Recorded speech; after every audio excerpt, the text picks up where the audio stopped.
Hi everyone, welcome back to my channel Harshi tailoring. ఈరోజు వీడియోలో cross లంగా ఎలా స్టిచ్ చేసుకోవాలో చూపిస్తాను.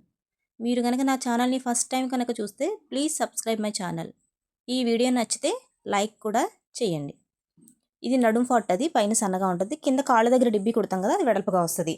మనం క్రాస్ లంగా కటింగ్ చేసినప్పుడు 6 ముక్కలు అయితే వస్తాయి, 2 పెద్ద ముక్కలు 4 చిన్న ముక్కలు అయితే వస్తాయి. ఇప్పుడు పెద్ద ముక్క అటొకటి ఇటొకటి జాయింట్ అయితే చేసుకుని వెళ్దాం. ఇలా జాయింట్ చేసేటప్పుడు నడుం ఫాట్కి అయితే జాయింట్ అయితే చేసుకుని రావాలి.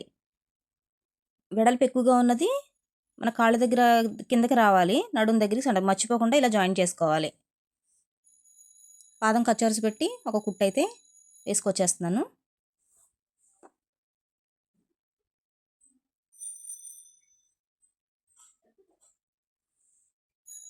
ఇది మా స్టూడెంట్స్కి చూపించడం కోసం అని నేను ఏం చేశానంటే ఈ మిషన్ అయితే ఎక్కాను. నా మిషన్ మీద వేయకుండా లంగా దీని మీద కుడుతున్నానంటే మీకు డౌట్ రావచ్చు. ఇదివరకు అయితే ఈ మిషన్ మీద స్టిచ్ చేసేదానండి నేను. ఇది ఎప్పుడో ఒక 40 ఇయర్స్ మిషన్. ఇది మా నాన్నగారు కుట్టిన తర్వాత ఇది నాకు ఇవ్వడం జరిగింది. తర్వాత కూడా నేను ఒక 12 సంవత్సరాలు దీన్ని స్టిచ్ చేశాను ఈ మిషన్ మీద. ఇప్పుడు నేనైతే జాక్ మిషన్ అయితే తీసుకోవడం జరిగింది. ఇలా ఒక స్టిచ్ అయితే వేసుకొచ్చేసిన తర్వాత సెకండ్ స్టిచ్ కూడా వేసుకొచ్చేద్దాము. అలా స్టిచ్ చేసిన తర్వాత ఇలా ఉంటుంది. ఇలా స్టిచ్ చేసిన తర్వాత పైన గోరుతో మనం ఇలా ఫినిషింగ్ ఇస్తే లంగా చాలా నీట్గా అయితే ఉంటుంది. నెక్స్ట్ ఇటు సైడ్ కూడా ఇంకో పార్ట్ కూడా అతికేసుకుందాం. ఎలా అనుకుంటున్నారు? ఇక్కడ చూసి వెడల్పు ఉన్నది కింద, అది కాళ్ళ దగ్గరికి రావాలి, అది చూసుకోండి. వెడల్పు ఉన్నది కాళ్ళ దగ్గర అయితే జాయింట్ చేసుకోవాలి, సన్నంగా ఉన్నది నడుంకి అయితే జాయింట్ చేసుకోవాలి. మీరు ఫస్ట్ టైం కనుక క్రాస్ లంగా కుట్టేవాళ్ళు అయితే కదా కొంచెం కన్ఫ్యూజ్ అవుతారు. అక్కడే చిన్న టెక్నిక్ ఉంటుంది క్రాస్ లంగాకి. పైది కిందకి, కిందది పైకి ఎతికితే కొంచెం తేడాగా వస్తుంది. ఇక్కడ రఫ్ అనేది ఖచ్చితంగా లాక్కోవాలి, లేదంటే లంగా మనం కుట్టేటప్పుడు ఊడిపోతుంది. ఇది సెకండ్ స్టిచ్ చేసుకొచ్చేయాలి దీనికి కూడా.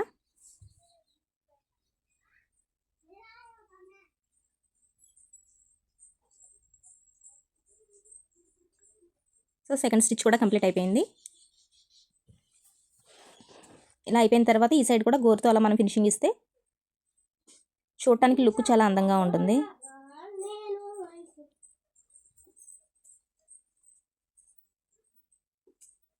ఒక పార్ట్ అయితే కంప్లీట్ అయింది. సేమ్ సెకండ్ పార్ట్ కూడా సెంటర్ పెద్ద ముక్కనైతే పెట్టుకుని అటు ఇటు చిన్న ముక్కను జాయింట్ అయితే చేసేసుకోండి.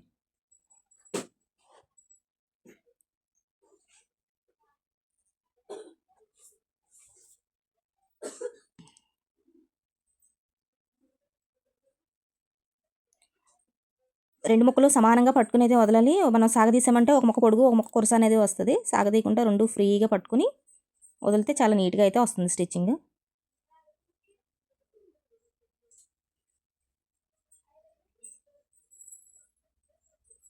నేనైతే క్రాస్ లంగాలకి 1 స్టిచ్ వేస్తాను. ఇదేంటంటే మా స్టూడెంట్ వాళ్ళ మదర్దంట, మళ్ళీ వాళ్ళు ఇబ్బంది పడతారేమో సెకండ్ స్టిచ్ అయితే వేసి చూపిస్తున్నాను వాళ్ళకి. వాళ్ళు నేర్చుకునే పిల్లలు కదా, అర్థం అవ్వాలనేసి నేను ఒక స్టిచ్ వేసిన చిన్న కుట్టు పెట్టి వేసుకొచ్చేస్తాను. ఇది కొంచెం పెద్ద సైజు పెట్టి డబుల్ స్టిచ్ అయితే వేస్తున్నాను. సేమ్ అంతే, నేను ఇలా జాకెట్ కుట్టినా ఏది కుట్టినా కూడా ఇలా గోరుతో నేను ఫినిషింగ్ అయితే ఇస్తాను. నెక్స్ట్ యువతలు కూడా అంతే, సేమ్ అది ఎలా జాయిన్ చేసుకున్నామో వెడల్పు ఉన్నది కాళ్ళు వైపు అతికి, సన్నంగా ఉన్నది నడుము వైపు వచ్చేలా పెట్టుకుని ఒక స్టిచ్ అయితే వేసుకొచ్చేస్తున్నాను. ఇది కూడా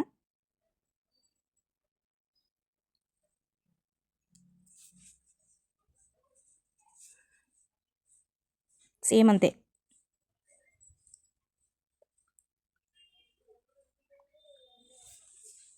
సేమ్ అలా స్టిచ్ చేసేసుకుని వచ్చేసాను. దీనికి కూడా సెకండ్ స్టిచ్ అయితే వేసేసుకుందాం.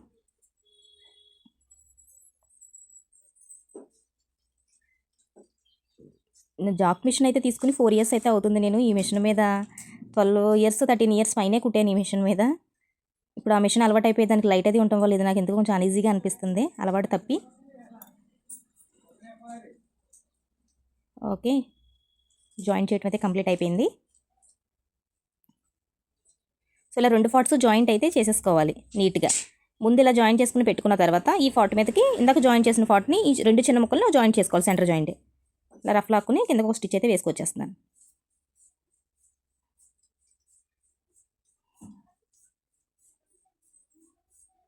ఇలా కలుపుకుని మనం పెద్ద ముక్కని అటు ఇటు జాయింట్ చేసుకుంటాం వల్ల కన్ఫ్యూజ్ అవ్వకుండా చక్కగా జాయింట్ చేసుకుని స్టిచ్ చేసుకుంటే బాగుంటుంది. అలా కాకుండా లైన్గా అతుకుని వస్తే మనం ఒక్కసారి కన్ఫ్యూజన్లో ముక్కలు తేడాగా అతుకుతాం, మళ్ళీ ఇప్పుకోవడం అదంతా ఇబ్బంది. కాబట్టి నేర్చుకునే వాళ్ళు ఫస్ట్ కన్ఫ్యూజ్ అవ్వకుండా ఉండాలంటే ఇలా జాయింట్ చేసుకుని అతుక్కుంటే చాలా నీట్గా వస్తుంది క్రాస్ లంగా స్టిచ్చింగ్ అయితే.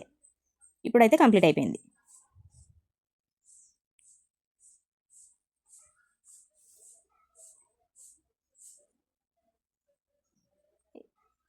ఆరు ముక్కల్ని జాయింట్ అయితే చేయడం అయితే కంప్లీట్ అయింది. కొంచెం ముక్క ఎక్స్ట్రా వచ్చింది, దాన్ని కట్ చేస్తున్నాను నేను.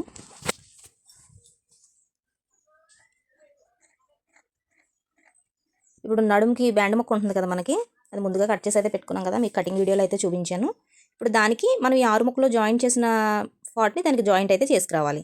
ఇప్పుడు జాయింట్ ఎలా చేసుకోవాలి అని మీకు డౌట్ రావచ్చు, డైరెక్ట్ జాయింట్ చేసుకోవాలా లేకపోతే కుర్చీలు పెట్టాలా అని.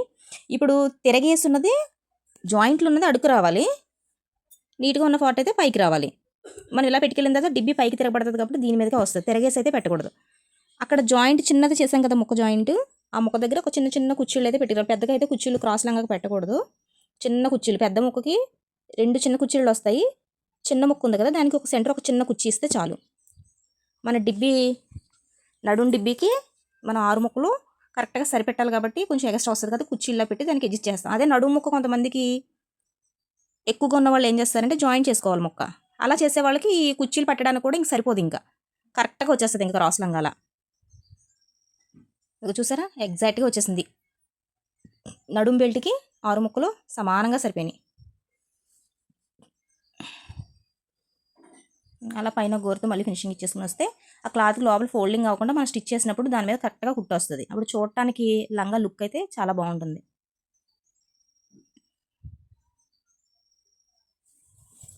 స్టిచ్ చేసిన తర్వాత తిరగేసుకుని మనం కటింగ్ చేసేటప్పుడు ఒక 1/2 ఇంచ్ మనం ఖర్చు పెట్టుకుంటాం కదా, దాన్ని ఫోల్డింగ్ అయితే చేసుకోవాలి. ఇలా మొత్తం చివరిదాకా గోరుతోటి మనం ఇలాగా ఫోల్డింగ్ చేసుకొచ్చి చివరిదాకా ఫోల్డింగ్ అయితే చేసేసుకోవాలి. ఇలా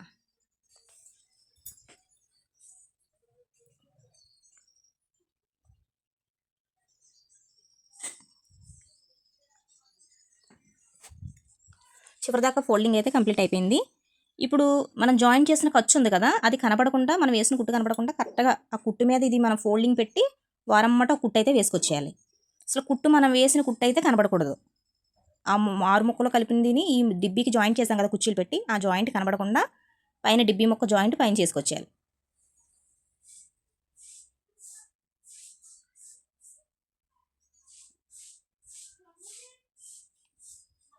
చివరి దాకా కూడా సేమ్ అలానే. ఇక్కడ పట్టి డిబ్బీ పైన ఫోల్డింగ్ చేస్తున్నాం కదా, అలా ఫోల్డింగ్ చేసేటప్పుడు టైట్గా లాగేస్తారు చాలామంది. అలా లాగకూడదు. అలా లాగితే ఏమవుతుందంటే అది సాగిపోయి చుంచు కింద వచ్చేస్తుంది, మళ్ళీ కుచ్చుల కింద ఉంటుంది. నడుము ముక్క అంతా కూడా చుంచుల కింద వచ్చేస్తుంది. సాగదీయకుండా ఫ్రీగా మడతెట్టి వదిలేస్తే చాలా నీట్గా అవుతుంది. సెకండ్ స్టిచ్ కూడా వేసుకొస్తున్నాను అందంగా ఉండటం కోసం. ఇది పాదం ఖర్చు సెకండ్ స్టిచ్ కూడా వేసుకొచ్చేసాను. లంగా అయితే కంప్లీట్ అయిపోయింది. నెక్స్ట్ ఇప్పుడు జాయింట్ చేసుకుని రావటమే. కింద మనం ఇందాక చెప్పాను కదా మీకు, నేను దీని ముందు వీడియోలో నేను కటింగ్ అయితే చెప్పాను కదా, ఆ కటింగ్ వీడియోలో అయితే చూపించాను. 34 పొడుగైతే నికరం వచ్చింది కదా, దానికి ఎక్స్ట్రా ఒక 2 ఇంచెస్ మనం కింద డిబ్బీ ఫోల్డ్ చేయడానికి అయితే నీకు వచ్చేదిలేని. ఇప్పుడు మనం దాన్ని ఫోల్డింగ్ అయితే చేయాలి పైకి. మీరు కనుక ఫస్ట్ టైం క్రాస్ లంగా కుడుతున్నాను అనుకుంటే కనుక డిబ్బీ అతికిన తర్వాత టేప్ పట్టుకుని 34 ఇంచెస్ ఎక్కడ దాకా వచ్చిందో డీస్ ముక్క మీరు మార్క్ అయితే పెట్టుకోండి. పెట్టుకున్న తర్వాత ఎక్స్ట్రా వచ్చిన ముక్క మీరు పైకి డిబ్బీ కింద జాయిన్ చేసుకోండి. నేను ఏంటంటే కరెక్ట్గా పెట్టుకుంటాను కాబట్టి 2 ఇంచెస్ డిబ్బీ చూసుకుని నేను లైన్గా కుట్టుకుని అయితే వెళ్ళిపోతాను.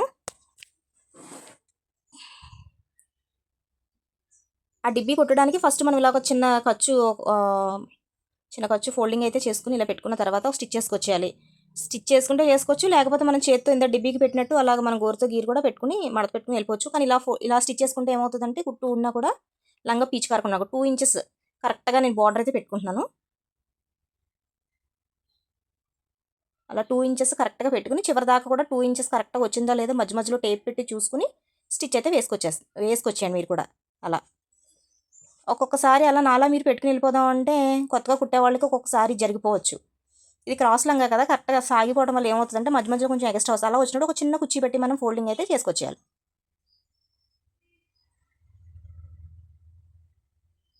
కరెక్ట్గా 2 ఇంచెస్ కన్నా ఎక్స్ట్రా అయితే మళ్ళీ మీరు 34 అంగుళాలు లంగా రాదు, 33.5 అలా వస్తుంది. కరెక్ట్గా 2 ఇంచెస్ వేసుకొస్తే 34 కరెక్ట్గా వస్తుంది.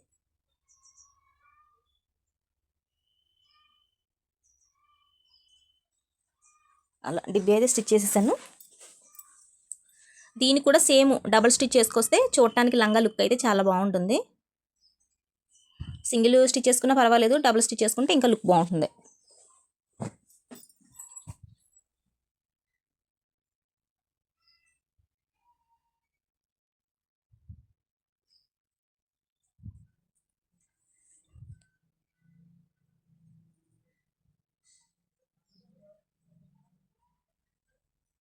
అలా డబుల్ స్టిచ్ అయితే వేసుకొచ్చేయాలి. ఇలా డబుల్ స్టిచ్ వేసేసిన తర్వాత లంగాని జాయింట్ అయితే చేసుకొచ్చేసేయాలి. ఇక్కడ మన నడుం బెల్ట్ దగ్గర ఒక 3 ఇంచెస్ గ్యాప్ అయితే వదిలేసి పైనుంచి కింద దాకా ఒక స్టిచ్ అయితే వేసుకొచ్చేస్తున్నాను.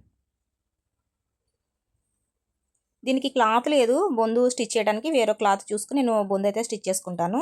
ఒకవేళ మీకు క్లాత్ ఉంటే కనుక బొందు స్టిచ్ చేసేసుకుని మనం పైన బ్యాండ్ ముక్క అతుకుతాం కదా, అలా అతికేటప్పుడే బొందు అందులో పెట్టుకుని స్టిచ్ చేసుకుని అయితే వచ్చేయచ్చు. అలా సెకండ్ స్టిచ్ కూడా వేసుకుని వచ్చేస్తున్నాను. లంగా అయితే కంప్లీట్ అయిపోయిందండి. ఇలా ఎక్స్ట్రా ఉన్న దార పోగులను కూడా కట్ చేసేసుకోవాలి. మీకు ఈ వీడియో నచ్చితే లైక్ చేయటం మట్టుకు మర్చిపోవద్దు. ఇలా క్రాస్ లంగా నేర్చుకోవాలని ఇంట్రెస్ట్ ఉన్న ప్రతి ఒక్కరికి కూడా ఈ వీడియో అయితే ఉపయోగపడుతుంది కాబట్టి మీరు ఇచ్చే లైక్ చాలా మందికి ఉపయోగపడుతుంది. సో లంగా అయితే కంప్లీట్ అయిపోయిందండి. Please support my YouTube channel. Thank you for watching.